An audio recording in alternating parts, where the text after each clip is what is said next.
Le soulèvement d'un roi. Un rempart contre l'invasion. L'Afrique du Nord, 7e siècle. Le désert tremble sous les sabots des conquérants. Ogbah avance avec la fureur des Omeyyades, bien décidé à soumettre l'Afrique du Nord. Face à lui, Koussaïla, chef des puissants Aouraba. Pour éviter le massacre de son peuple, il négocie, s'allie, se convertit même. Mais le respect est une monnaie que les orgueilleux ne connaissent pas. Un jour, l'insulte de trop. Devant ses propres hommes, Ogbah force le chef berbère à écorcher des moutons à main nue. C'est une erreur fatale. Derrière le regard baissé de Koussaïla, une tempête se prépare. Pour lui, c'est une question d'honneur. Axel, le lion, s'enfuit et regagne les montagnes des Aurès.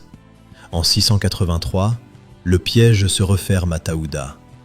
Koussaïla, allié aux Byzantins, surgit du néant. L'armée arabe est balayée.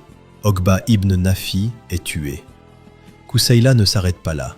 Il marche sur Kairouan, s'empare de la capitale et règne sur le Maghreb pendant 5 ans.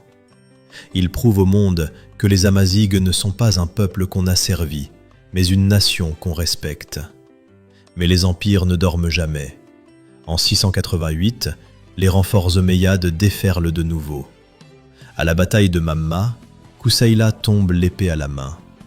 Son règne s'achève dans le sang, mais la flamme de la résistance est allumée. Il laisse derrière lui un nom qui résonne encore dans les montagnes, et une héritière prête à reprendre le flambeau. Diya, la Caïna.